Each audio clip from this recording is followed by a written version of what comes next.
Hello and welcome to ज़रा हट के। आज ईद है, खुशी का लम्हा है, मगर अब से कोई 2 हफ्ते पहले बिल्किस ईदी साहिबा हमें छोड़कर चली गई। जब 2016 में अब्दुल सत्तार ईदी साहब गए थे, सबका ख्याल था कि कौन संभालेगा ईदी फाउंडेशन, जो पाकिस्तान की सबसे बड़ी चैरिटी ऑर्गेनाइजेशन है और यतीमों और मसाकीन का सबसे बड़ा जो घर है, शेल्टर होम्स, वो भी रन करती है। ईदी साहब जब चले गए तो बिल्किस ईदी ने कमी महसूस नहीं होने दी और अब वो भी चली गई। उनके बाद उनके बेटे फैसल ईदी और उनकी अहलिया सबा फैसल, वो अब इस इदारे को लेकर के चलेंगे। ज़ाहिर है ईदी साहब की कमी अब तक महसूस होती है, तो बिल्किस ईदी साहिबा की कमी तो बहुत इस लिहाज से भी है कि जो यतीमों के मरकज़ थे या झूला प्रोजेक्ट था, वो मुकम्मल तौर पर वही चलाती थी, तमाम रिकॉर्ड्स मेंटेन करती थी और इतने ज़्यादा बच्चे पूरे पाकिस्तान में उनको पढ़ाना लिखाना, फिर वो पढ़ गए, उनमें से बहुत बाहर चले गए, अच्छी नौकरियां करने लगे और वो मेरे ख़्याल में अगर किसी को कौम की माँ कहा जाए तो वो बिल्किस ईदी ही थी। हमारे साथ मौजूद हैं फैसल और सबा फैसल। फैसल, उससे मैं पहला सवाल करना चाह रहा हूँ। ईदी साहब गए, आपने देखा कि एक पूरा कौमी शोक था और हर आदमी फील कर रहा था कि जैसे सर पे से साया उड़ गया है। बिल्किस ईदी साहिबा जब गई हैं तो इनके जाने से क्या फ़र्क पड़ा? इसलिए कि हम तो समझ रहे थे कि ईदी साहब चले गए हैं तो बहुत बड़ा लॉस हो गया है, इनके जाने से क्या फ़र्क पड़ा? मम्मी के ईदी साहब के जाने से जो है वो इतना फ़र्क इसलिए नहीं पड़ा था कि मम्मी मौजूद थी और इनकी 50 साल पुरानी साथी इनके साथ थी, उनका साथ था, उनका तजुर्बा था। तो जो है वो पूरा सिस्टम वैसे भी ईदी साहब की मौजूदगी में भी वही चलाती थी और अल्लाह ने उनको हिम्मत दी थी और वो काफ़ी मुखलिस थे इंसानियत के इस ईदी साहब के मिशन के साथ। ऐसा जुड़ गई थी ईदी साहब के साथ कि उनको भी महसूस नहीं होने दिया। और जो है सिवाय ईदी साहब जो है वो पब्लिक डीलिंग करते या मीडिया के साथ होते या जो है एम्बुलेंस का ज़रा सिस्टम था, वो भी पिछले 20 सालों से मैं देख रहा था। तो ईदी साहब रिलैक्स थे और मम्मी जो है वो तकरीबन इस इदारे का समझ लें कि 90% काम देख रही थी, चला रही थी और हमें महसूस तक भी नहीं होने देती थी कि इतना बड़ा 5,000 लोगों पर मुश्तमिल एक जो फैमिली है, इसको किसी किस्म की कोई परेशानी भी है। लेकिन अब जो हुआ मम्मी का जो इंतकाल हुआ, इसमें मेरे लिए इतना बड़ा मेंटल ट्रॉमा था कि मैं उससे 1 हफ़्ता जो है वो निकल नहीं पाया। इसमें मेरे बच्चों ने और मेरी वाइफ ने मेरा बहुत साथ दिया और मम्मी का घर अभी तक जो है वो हमने बंद नहीं होने दिया और इंशाल्लाह ये बंद होगा भी नहीं। और आज सबा जो है वो बल्कि दूसरे दिन से ही, जैसे ही तदफीन हुई है उसके अगले दिन से सबा जो है वो मम्मी की सीट पे बैठी हैं और जितना जो पूरा एक सिस्टम है और मेरे ख़्याल से पाकिस्तान का सबसे बड़ा ख़ानदान है ये, 5,000 लोगों पर मुश्तमिल है, उसको आके संभाल लिया। और जो है वो मैंने देखा कि फ़लाँ जगह पे फ़ोन आया था, इनको ये चीज़ चाहिए, इनको ये सामान भेजना है, तो सुबह 8 बजे से ही जो है ना ये काम शुरू कर दिया था सबा ने। लेकिन सबा के लिए नया तो नहीं है ये, बिल्किस साहिबा के साथ शुरू से उनको असिस्ट तो कर रही थी। तो आपको कोई मतलब ये तो अजीब सा लगा होगा कि अब उनकी सीट खाली हो गई तो मुझे इस सीट पे आना पड़ गया, बैठना पड़ गया। उसके अलावा बाकी सिस्टम तो आपने उसी तरह रन किया होगा जैसे आप रोज़ाना करती हैं? जी, मम्मी अक्सर मुझे लेके ही चलती थी और मम्मी कहती थी आप साथ साथ में मेरे आओ और देखो कि किस तरह से मैं काम करती हूँ। मम्मी ने मुझे काफ़ी सिखाया है ना, तो अभी वही है कि मुझे जिस तरह से मम्मी ने अपना सेटअप तो पूरा बना ही दिया था, बस उसको ही लेके मुझे, इनको ही लेके मुझे फॉलो करने बस। जब हम गए थे फैसल साहब आप लोगों के घर भी जब गए, तो इन्होंने कहा कि इन्हें तो पता भी नहीं था कि मम्मी ने सब कुछ लिखा हुआ था, किस बच्चे को किस सेंटर में क्या चीज़ भिजवानी है, सब कुछ वो देख रही थी। तो वो सारी चीज़ें भी अब ज़ाहिर है आपके पास आई हैं। तो कितना बड़ा ये नेटवर्क है हम ये भी बहुत जान बड़ा रहे थे। बहुत बड़ा अच्छा। नेटवर्क है ये, और ये कि जिम्मेदारी बहुत बड़ी है, मगर फैसल ने और मेरे बच्चों ने बहुत साथ दिया। उन्होंने कहा कि आप जब आए थे उस दिन जी, जी। मेरी बहनों से आपकी मुलाकात हुई, अलमास से, कुबरा से, जीनत से। वो जीनत आपको हमेशा मुबशर ज़ैद, वो जो अली दूसरे ज़ैदी। वाले, जी जी। हाँ मुबशर ये बहुत ज़ैदी बुरी हैं। तरह फंसते हैं इस चक्कर में। हाँ, मैं भी पहले इनको ये कहता था, फिर क्या आपकी फॉलोअर्सों की कहानी बहुत अलग है। हाँ तो खैर इसके वो सब सभा का साथ दे रहे हैं, और उन्होंने शुरू में मेरा साथ दिया कि मैं ईदी साहब का जो है वो काम संभालूं, और ईदी साहब जैसा तो मैं खैर नहीं संभाल सका, और मैं उनकी तरह कुर्बानी भी नहीं दे पा रहा हूँ, लेकिन घर वालों ने सब में मिल के ये फ़ैसला किया, और बिल्कुल किसी जगह कोई रेजिस्टेंस नहीं। उनको पता था कि ये ईदी साहब ने इनको हमेशा से ट्रेन किया है कि जो है वो किस तरीके से सिस्टम चलते हैं, और हमारे यहाँ जो ईदी साहब का जो सिस्टम चलता था वो डिक्टेटरशिप पे चलता था। वहाँ पे वो जमहूरियत टाइम ना कोई चीज़ नहीं होती थी। ईदी साहब को हम सब मशवरा ज़रूर देते, कभी वो हम अमल करते, कभी नहीं करते, और हम नाराज़ भी हो जाते, लेकिन फिर वक्त पे पता चलता कि ईदी साहब का जो फ़ैसला होता था वो वक्ती तौर पे हमें सही नहीं लगता था, लेकिन बाद में पता चलता कि इनकी एक्सपीरियंस की बुनियाद पे कि कौन सी ऐसी चीज़ें हैं जिनको नज़रअंदाज करना चाहिए। दूर की सोच थी ना, मतलब। बिल्कुल तो दूर की सभा जी, सोच थी, और उनको अंदाज़ा था कि क्या चीज़ें जो हैं वो मिशन को नुकसान पहुंचाती हैं। Long term.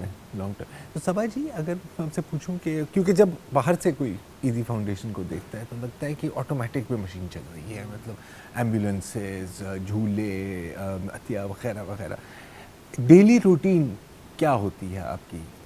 इसको मतलब क्या क्या करना पड़ता है? अगर मैं सिर्फ एक दिन आप निकाल लें, कितनी मेहनत का काम है? सुबह उठ के सुबह डेली में, वैसे तो नीचे मैं इनके साथ ही नीचे होती हूँ ऑफिस में, और सुबह 8 बजे मैं ऊपर जहाँ मम्मी बैठती थी वहाँ पे बैठती हूँ मैं, और सारे सेंटर्स को कॉल करना, बच्चों का पूछना, और सारे खाने का, और सारा ये मम्मी डेली पूछती थी मम्मी, तो यही मैं इनके जैसे पूछती हूँ। और शादीशुदा जो लड़कियाँ हैं वो कभी कॉल करती हैं कि बस थोड़े मसले जो हैं होते हैं, ज़ाहिर वो मियाँ बीवी के होते हैं ये, और बस ये सारा पहले तो यही उठ के मैं यही देखती हूँ। अच्छा, ये मसले भी आपकी तरफ आते हैं? काउंसलिंग भी करती हैं आप? जी। अच्छा अच्छा। तो अब और अभी जैसे सोयम में थी, जी जी। मम्मी का सोयम था, तो बहुत सारी बच्चियाँ आई थी शादीशुदा जो मम्मी ने शादी करवाई थी वो, तो वो कहती थी कि वैसे तो हम आ जाते थे मम्मी के पास, तो अभी हम आए कि नहीं आए, आपसे पूछें। तो मैंने बोला बेशक आप आएँ, आपका मेगा है ये,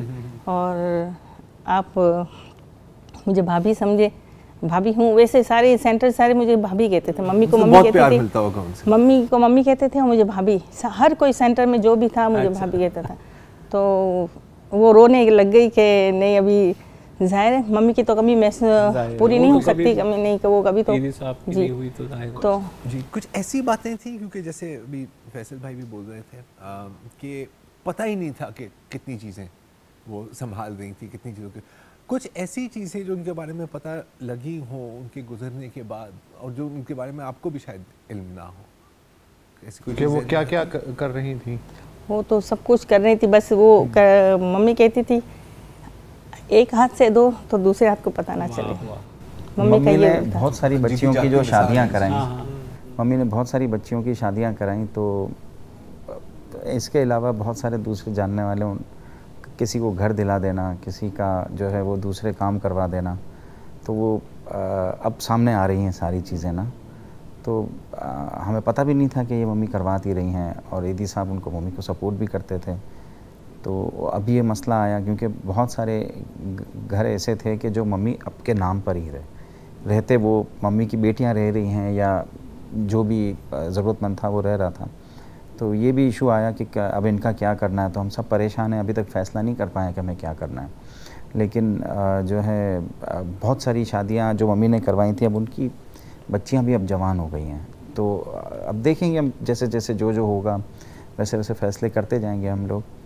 और ये काम बज़ाहिर लगता छोटा है, लेकिन जब अंदर जाते हैं ना, ये बहुत फैला हुआ है। छोटा तो कहीं से नहीं लगता। मम्मी ने कम से कम नहीं तो मेरे ख्याल से 500-600-700 लड़कियों की शादियां करवाई हैं, इससे ज़्यादा।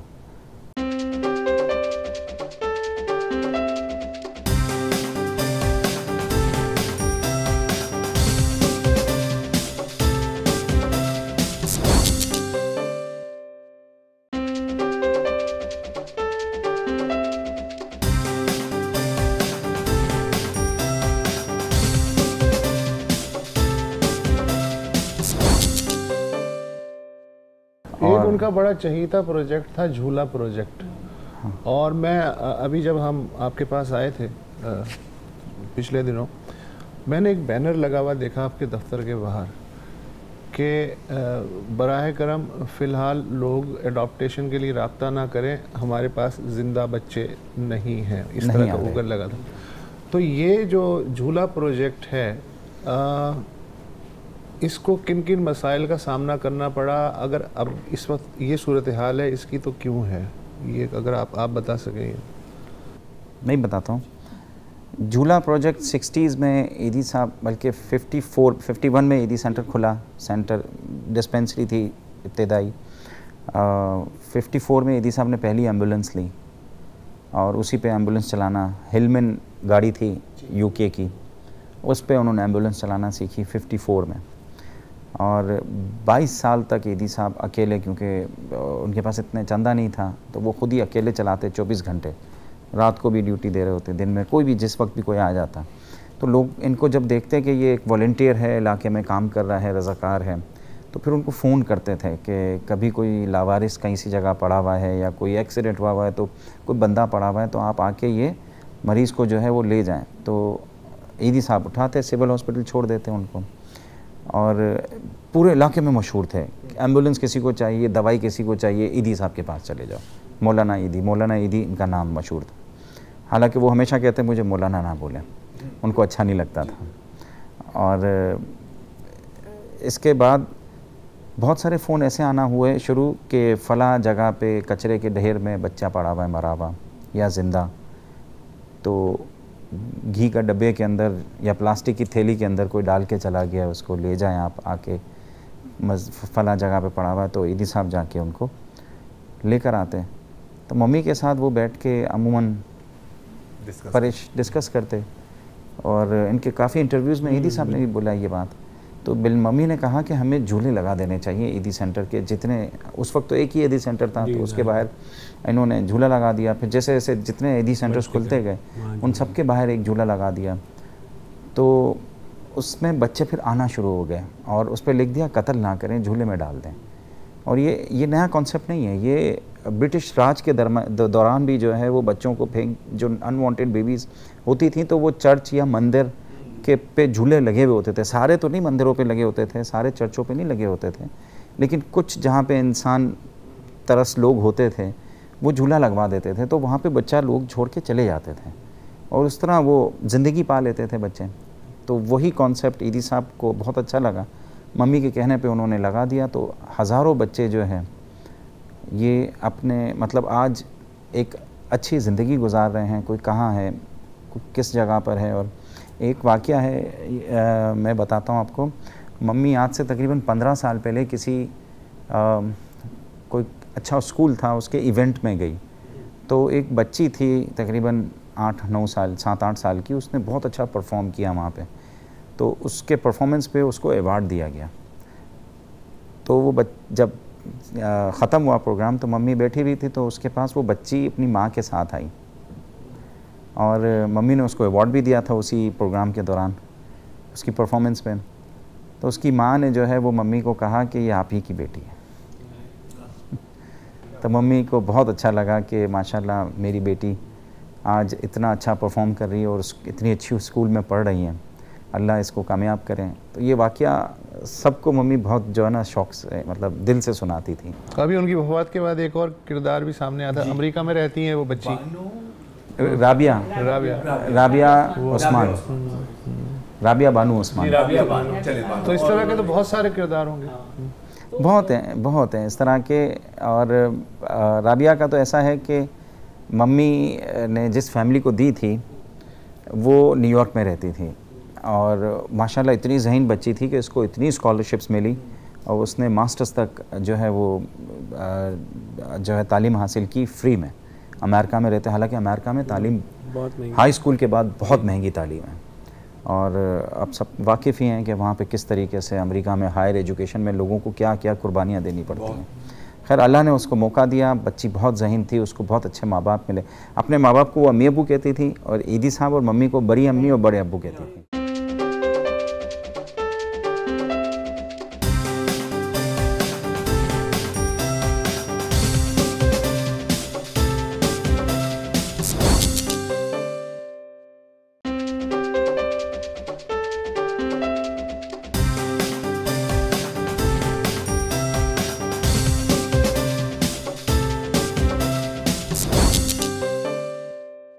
ये जो है एक छोटा सा बच्चा जो पड़ा हुआ है, अब बिल्किस ईदी बैठी हुई हैं, उन्हें नहीं पता कि इसका फ्यूचर क्या होने वाला है। सैकड़ों लोग आ रहे हैं जो बे औलाद हैं, वो इस बच्चे को लेना चाहते हैं। मैं आपसे ये जानना चाहता हूँ, जो मैंने नहीं देखा, आपने देखा है, कि वो किस तरह इंटेरोगेट करती थी कि ये बच्चा जो अभी बिल्कुल बेनाम है, ये किसको जाना चाहिए, क्या उनका अंदाज़ क्या होता? देखें, इनका जो इंटरव्यू जो मम्मी लेती थी ना, वो लेती थी खातून से। खातून से उनकी जो बीवी जो भी एप्लीकेशन दे, और कुछ चीज़ें वो नोट करती थी कि वहमीले ना हो, मज़हबी ना हो, ज़्यादा बहुत तंग नज़र, मज़हबी तंग नज़र होते हैं, क्योंकि फिर वो मौलवी इनके दिमाग में कोई भी चीज़ डाल दे, वो बच्चों के फ्यूचर से फिर खेलते हैं, बच्चों की ज़िंदगी को अजीरन कर देते हैं, और इस तरह के कुछ फिर भी हो जाते हैं। अभी रिसेंटली मैं बैठा हुआ था सारिम बर्नी के साथ, तो मम्मी के इंतकाल से पहले, तो उन्होंने मुझे मशवरा दिया, फैसल कुछ ना कुछ बॉन्ड पे लिखवा लिया करो कि इस बच्ची का है, क्योंकि अगर इनके दिमाग में कोई ये गलत बात डाल दे, कोई तंग नज़र मौलवी या कोई इनके दिमाग ख़राब कर दे गलत चीज़ें डाल के इनके दिमाग में, तो बच्चा का फ्यूचर सिक्योर होना चाहिए, और वो बच्चे को कचरे की तरह बाहर ना फेंक दें या हमारे हवाले ना कर दें। तो इस तरह के वाक़यात हुए हैं हमारी सोसाइटी के अंदर, चीज़ें एग्जिस्ट करती हैं। हमारे यहाँ अनफॉर्चुनेटली इविल फोर्सेस बहुत ज़्यादा ऑर्गेनाइज्ड और मजबूत हैं, और जो इंसानियत के लिए काम करने वाले काफ़ी कमज़ोर हैं, आगे नहीं आते, डरते हैं, अंजाम से भी डरते हैं, और इतनी मुश्किल मराहिल से उनको गुज़रना पड़ता है इन इविल फोर्सेस की मौजूदगी में, कि जो बहुत ही कठिन होते हैं ना, वही कामयाब हो पाते हैं। लेकिन ज़्यादातर बच्चों को सही पेरेंट्स मिल गए। मम्मी देखें, यही चीज़ें जो है ना चेक करती थी कि आपस में मियाँ बीवी का इख्तलाफ ना हो, तंग नज़र ना हो, और खाते पीते हों, ताकि बच्चे को जो है वो अच्छा फ्यूचर मिल जाए, अच्छी तालीम मिल जाए, अच्छा फ्यूचर मिल जाए। तो ये 3 चीज़ें हैं। मेरे ख्याल से जो मम्मी ने गोद पैदाइशी बच्चे दिए हैं वो तकरीबन 8,000 के करीब हैं, और ओवरऑल हमारे झूलों में जो आए हैं वो 40,000 से ज़्यादा बच्चे आए हैं, जिसमें माजूर बच्चे आए, जिसमें वो बच्चे आए जो कि थोड़े अरसे के अंदर मर गए, इमेच्योर थे, और ऐसे बच्चे आए। अच्छा, एक बड़ी तादाद ऐसे बच्चों की आती है जो 6 महीने के, 3 महीने के, 8 महीने के होते हैं, और मियाँ बीवी झगड़ते हैं, बच्चा छोड़ के चले जाते हैं, तो वो हमें पता होता है कि इसके घर वाले आएंगे, तो इनकी भी हज़ारों में तादाद है कि फिर वो आपस में सुलहनामा हो जाता है, फिर आते हैं कि यार हमने बच्चा लड़ाई में गलती हो गई हमारे से, लड़ाई में झगड़े में छोड़ के चले गए थे, तो वो बच्चा हम संभालते हैं, वो फिर उनको 5, 6, 8 दिन के अंदर अंदर वो वापस चले जाता है। ये अभी की बात है जी, ये अभी की बात है 2 दिन पहले की, कि मियाँ बीवी में झगड़ा हुआ, और इनके 3 बच्चे थे, एक तो छोटी थी, वो अपने पास थी, वो अपनी एक छोटी बच्ची को लेकर वो अपनी माँ के पास चली गई, और 2 बच्चे छोड़ के गई थी अपने शौहर के पास। तो शौहर ने गुस्से में आए और ईदी सेंटर में दाखिल करवा दिया बच्चों को। 2 दिन पहले की बात है। फिर 2 दिन निकल गए, 2 दिन तक हमारे पास ही थे, बच्चे रो रहे थे, ज़ाहिर माँ बाप, बच्चे बड़े थे, 4-5 साल के थे बच्चे, बेटा बेटी थे, तो वो रो रहे थे कि ना मम्मी पापा के साथ पास जाना है। तो अब बच्चियाँ हैं, वो संभाल रही थी इनको, और सब चीज़ें और सारे। फिर कल ही की बात है, कल शाम को आए, रात को, और वो दोनों मियाँ बीवी आए और लेके गए बच्चों को ना। डांट पड़ती है इन्हें जब इस तरह की सिचुएशन में आती है, आप कहती हैं कि चलिए? मैंने तो इनको कहा कि जब शादी होती है तो फिर बच्चे पहले, बच्चों की जिम्मेदारी आपकी है, चाहे कुछ भी हो जाए, मगर बच्चों की ज़िंदगी से ना खेलें आप। अच्छा, झूलों खिलौना तो नहीं है ना कि दे दें और फिर ले लें, और इस तरह से नहीं। झूलों में जितने बच्चे आए उसमें मेजॉरिटी जो है वो बच्चियों की तादाद, बच्चों की ज़्यादा। ये हमारे माशरे का ये रिफ्लेक्ट करता है ना कि ये क्या सोच। अच्छा, मुर्दा बच्चे भी आते होंगे झूले में? अब बहुत आ रहे हैं, पहले भी आते थे, अब बहुत आ रहे हैं, अब जिंदा बिल्कुल नहीं आते। ये बच्ची है 2009 में ये आई थी बच्ची, और ये ईद के दिन इतला मिली तो हम गए लेने के लिए। मैं जिस ज़ाहिर ईद हम एक साथ ही मनाते मम्मी और सब, तो ये 2009 में ये आई थी और कचरा कुंडी से ये मिली थी बच्ची। फिर ये सारे कुत्ते और ये सब इन्होंने काट लिया, तो मुंह सारा देखें आप उनकी शक्ल। तो फिर जैसे ही हम मम्मी के हाथ में है, तो फिर हम गए इनको लेके हॉस्पिटल, सर्जरी करवाई, यानी हॉस्पिटल गए, फिर वहाँ पे सारा पूछा, प्रोसेस किया, और फिर इन्होंने जैसे तारीख दी इनकी सर्जरी की, और तो काफ़ी सर्जरी यहाँ पे हुई, फिर एडॉप्शन के लिए 2011 में मम्मी ने बाहर मुल्क में दिया इनको, लंदन में गई थी, कनाडा में गई थी वो, तो वहाँ पे गई थी ये बच्ची। तो अब ये बच्चे आपके पास है? ये कनाडा में इसका मजीद इसकी मजीद जो है सर्जरी हुई। हाँ कनाडा चली गई, वहाँ पे इसकी जो है वो प्लास्टिक सर्जरीज हुई और अब तो ऐसा लगता ही नहीं है कि इसके साथ कुछ हुआ था। अब मुर्दा बच्चे ज़्यादा आ रहे हैं, ये बहुत तशवीश की बात है, क्यों? ये हमें खुद समझ में नहीं आ रहा। पहले भी आते थे लेकिन इतने नहीं आते थे, अब बहुत ज़्यादा। सिर्फ कराची में 25 से 30 हर महीने मुर्दा बच्चे हमें मिल रहे हैं मुख्तलिफ जगहों से, थानों की मार्फत। नहीं फेंक देते हैं और समझ नहीं आ रही क्या चक्कर है, इसको स्टडी करने की ज़रूरत है। आपसे मेरी बात हुई थी इसके बारे में पिछले मानस में कॉलम में लिख रहा था, और हैरत की बात यही थी, मैं आपसे आप ये कह रहे थे कि एक तो इसके ऊपर बिल्कुल स्टडी होनी चाहिए क्योंकि नई वजूहत पता इसकी। दूसरी के मरे हुए बच्चों में ये कह रहे थे कि लड़कों और लड़कियों की तादाद तकरीबन बराबर। पहले मेरे जो हमारे पास जिंदा बच्चे आते थे ना, जिंदा बच्चे आते थे जिनको हम एडॉप्शन के लिए देते, उनमें 95% लड़कियां होती थी। और हमारे जो बच्चे के एडॉप्शन का फॉर्म था उसमें वाज़े तौर पे लिखा हुआ था कि अगर आपको लड़का चाहिए आप ये फॉर्म फिल ना करें। तो और मम्मी कर फिल भी कर देता था तो वो डिस्कार्ड कर देती थी क्योंकि लड़कियां आते ही नहीं थे, लड़कियां आती थी। और जो ये लोग कहते हैं ना कि मेजॉरिटी ये कि ये बिन ब्याही शादियों की जो है वो बच्चे हैं, ऐसी बात नहीं है। नहीं ऐसी बात नहीं है। इतने बहुत सारे मैंने खुद बच्चे पैदा होते देखे हैं जिनकी माओं को उनके हस्बैंड कहते हैं, मतलब उनके बाप कहते हैं कि इसको रहने दो, घर पे नहीं लाना, ये पहले ही हमारे घर में पहले ही 7-8 लड़कियां हैं, इसको यहीं रहने देना, ये किसी को भी दे देंगे और तुम आ जाना। और वो करती हैं, माँ को तो अपने घर में जाना है और वो लड़की छोड़ के चली जाते थे, कभी जिसको भी देना हो दे देना, हमें नहीं चाहिए, इसको मार दो। बहुत ही। तो सबा साहब आपने ईद की बात की कि ईद पे ऐसे हुआ, तो अब क्योंकि हम याद ही कर रहे हैं बिल्किस साहिबा को, तो ईद पे वो क्या होता था? वो उन्हीं अपने बच्चों के पास आप लोग जाते थे जो सेंटर्स में जाके तोहफे देते? हमने तो हर साल यही देखा। हम शुरू से, जैसे मेरी शादी हुई थी 25 साल पहले की बात कर रही हूँ, तो हम मम्मी के साथ ही सारे जैसे ईदें और मनाते थे, मम्मी के पास आते, फिर मम्मी के साथ मिलके सारे सेंटरों में जाते थे हम, तो वहीं पे बच्चों के साथ हम ईद मनाते थे, वहीं पे खाना खाते थे सब। मेरी फैमिली, मेरे बच्चे भी साथ साथ में ही हैं, तो सब एक साथ। पिछले साल भी हम, जैसे नॉर्थ कराची है ईदी होम एंड ईदी विलेज है, तो ये सारे सेंटर्स हैं, तो वहाँ पे हम जाते हैं, बच्चों के साथ ईदें मनाते हैं।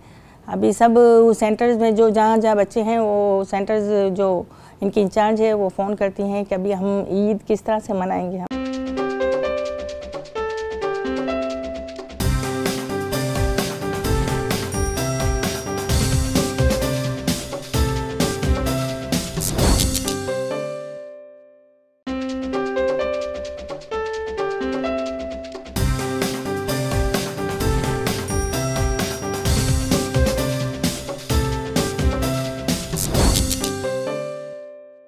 आप बिल्किस ईदी साहिबा के साथ लगी रहती थी, आप अपना एक पूरा सिलसिला नेटवर्क जो है ईदी फाउंडेशन का वो चला रहे थे, अब्दुल सत्तार ईदी अलग।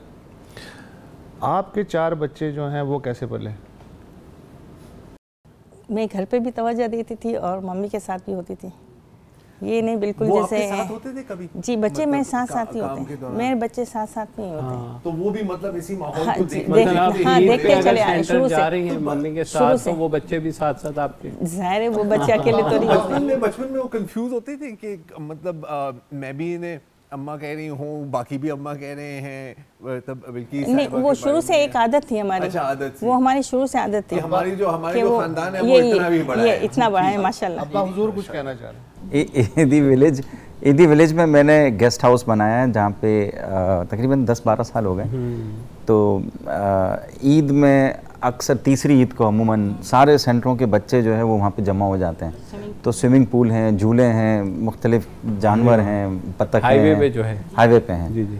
तो वो एक बहुत बड़ा मतलब मेले जैसा होता है। और एक 14 अगस्त को एक मेला होता है, तो 14 अगस्त का दिन सब मिल के बनाते हैं, वो बड़ा होता है। और फिर ईदों में जो है वो हम यहाँ पे जमा होते हैं, छोटे बच्चे वगैरह सब। तो ईदी साहब भी जब हयात थे तो 2-3 ईदें उन्होंने वहाँ पे बनाई बच्चों के साथ। वैसे तो सेंटरों पे जब बनाते थे, तीसरी ईद को ये यहाँ पे जमा होते थे सारे। तो एक जो है वो एक समझ लें एक मेले का समा होता है, इतनी बड़ी फैमिली है कि उसका मेले का समा होता है।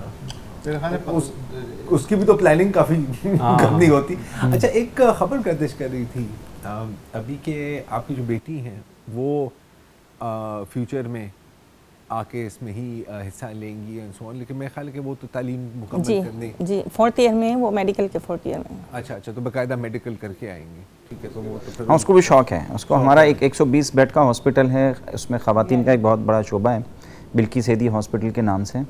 और वो कह रही है कि मैं उसमें, और फिर डॉक्टर शेरशाह की जो टीमें जाती हैं up country, interior Sindh, Balochistan, मुख्तलिफ पंजाब के इलाकों में, तो वो उसकी टीम का हिस्सा है। पिछले 2-3 सालों से, जब से वो फर्स्ट ईयर स्टूडेंट थी और अब 4th ईयर स्टूडेंट है, तो वो भी रिसेंटली 2 महीने पहले भी जो है वो कंडियारो सिंध में गए हुए थे। उन्होंने वहाँ पे तकरीबन 40-45 के करीब ऑपरेशंस किए डिस्ट्रिक्ट हेडक्वार्टर तहसील हेडक्वार्टर हॉस्पिटल में। और बहुत सारे औरतों के मसाइल थे जो कि प्रिलॉन्ग मतलब 2-3 सालों से उनके साथ जुड़े, कोई ऑपरेशन ही नहीं करता था और सारे सेटअप्स नहीं थे। तो वहाँ पे उन्होंने इनके ऑपरेशंस किए और जो है वो बता रही थी आके कि ये मैंने डॉक्टर साहब के साथ ये किया, फ़लाँ डॉक्टर के साथ ये किया। तो मतलब डीएनए भी है, शौक भी है और ट्रेनिंग भी है माशाल्लाह, तो पूरा पैकेज। दोनों बुजुर्गों के जाने के बाद नए चैलेंजेस कोई सामने आ रहे हैं आपके? ऐसा कुछ भी नहीं हुआ। मम्मी ने, ईदी साहब जब गए तो मम्मी ने ऐसा संभाला था, मैं समझ नहीं, मुझे कोई परेशानी नहीं हुई। मुझे ऐसा लग रहा था कि पता नहीं क्या होगा, मुझे क्या करना पड़ेगा, मुझे कुछ पता ही नहीं लगा। और अब जो मम्मी गई है ना, तो इसने संभाल लिया। मैं 1 हफ्ता तो बहुत अजीब सा जो है वो बहन पूछे क्या हालत थी। आधी रात को उठ के और रोते थे ये, मम्मी चली गई, मम्मी कब आएगी, मम्मी चली गई। मैंने बोला हमें सब्र करना है और मम्मी पापा का जो मिशन है इंसानियत का, वो हमें 5-6 दिन तक खाना नहीं खा रहा था। मुझे रात को नींद नहीं आ रही थी, मुस्तकिल रो रहे थे बहुत ज़्यादा। इतना बड़ा सदमा। तो ऐसा संभाला इन्होंने कि अब मुझे बिल्कुल फिक्र नहीं है। तो सबा ईदी साहब की शख्सियत तो सामने थी हमारे, उनके ख़यालात भी, लोगों उनके माशरे के बारे में उनके ख़यालात, वो बिल्किस साहिबा ने तो एक बैकग्राउंड में लेकर के काम किया। तो हम जानना चाहते क्या उनका क्या ख्याल था हमारे माशरे के बारे में, हम कहाँ जा रहे हैं। मम्मी तो बहुत सीधी सादी थी। हाँ, मम्मी को सियासत से कोई दिलचस्पी नहीं थी, कोई भी दिलचस्पी नहीं थी मम्मी को। मम्मी बस अपनी में ही वो मसरूफ रहती थी। हाँ, बस हमें ये बच्चों को देखने, हमें वो करने, ये बच्चों की शादी। कभी हम सियासी बात में, मैं और ईदी साहब जब कोई सियासी बात करें तो अरे नहीं, बर्तन उठा के फेंकना। ईदी साहब अलग दरवाजे से भागे, मैं अलग दरवाजे से। मेरा ख्याल है पूरे मुल्क को यही एटीट्यूड अडॉप्ट करने की ज़रूरत है। जो भी सियासी बात शुरू करे ना, चाहे हम भी हो ना, हमारे सर के ऊपर बर्तन मारो। हाँ, वैसे बर्तन मारने की पहुँच के गए हैं हम वैसे, लेकिन अब मैं सियासत की तरफ जा रहा हूँ, मैं वापस आ जाऊँगा। तो ये जो सारा, अब ज़ाहिर है उस वक्त तो रजिस्टर्स थे जैसे इन्होंने बात की, अब तो सब चीज़ें कंप्यूटराइज्ड हो गई होंगी आपकी के वहाँ पे। तो वो तो फ्रीक्वेंट ट्रैवल भी करती रहती थी, ज़ाहिर है अभी लेटली तो वो बीमार थी, इस वजह से ज़्यादा। ईदी साहब मिड 90s में कुछ ऐसे वाक़यात पेश हुए थे कि ईदी साहब ने कहा कि हमें एक बाहर भी घर बनाना पड़ेगा। तो उसके बाद से फिर लेट 90s में ईदी साहब ने जो है वो न्यूयॉर्क में, वैसे हमारे ऑफिसेस तो 80s में ही जो है वो न्यूयॉर्क में और लंदन में शुरू हो गए थे। फिर ईदी साहब ने ख़ुद जाना शुरू कर दिया और ऑफ़िस है हमारे न्यूयॉर्क की, उसके ऊपर जो है वो ईदी साहब की रिहाइश थी, और लंदन की ऑफ़िस है उसके ऊपर भी ईदी साहब की रिहाइश थी। तो मम्मी और अब्बू ईदी साहब साल में 2 दफ़ा जाते थे और वहाँ से लोग, जो पाकिस्तानी कम्युनिटी इनको जो सपोर्ट करती थी, डोनेशंस देती थी, उससे पे पाकिस्तान के बहुत सारे नए प्रोजेक्ट्स उन्होंने शुरू किए या एक्सपेंशंस दी, काम बड़ा किया उन्होंने। और इसके बाद जब ईदी साहब बीमार हुए, उन्होंने फिर जाना छोड़ दिया, तो मम्मी ने कंटिन्यू रखा। मम्मी ने फिर ये कोविड शुरू होने तक 2019 आखिरी साल था जब मम्मी जो है वो वहाँ पे गई। इसके बाद फिर मम्मी की भी हिम्मत टूट गई। वो मम्मी के साथ एक लड़की जाती थी, उनका वीज़ा उन्होंने नहीं दिया अमेरिका ने। तो फिर मम्मी ने कहा कि अब मैं नहीं जा सकूँगी अकेले, क्योंकि वो उसको असिस्ट करती थी, सफ़र में भी असिस्ट करती थी, दवाइयों में भी असिस्ट करती थी। तो ऑनगोइंग आपके प्रोजेक्ट्स क्या? एक तो आपने 120 बिस्तरों का हॉस्पिटल बनाया है। वैसे तो बहुत सारे हैं हमारे, 17 ईदी होम्स हैं, हमारे एम्बुलेंस सर्विस हैं, आपके बच्चों का सर्विस है, शेल्टर नहीं जो नए उसमें नए प्रोजेक्ट्स में अभी जो 120 बेड का हॉस्पिटल है ना, वो अभी मैं मम्मी से इफ्तिताह करवाने वाला था।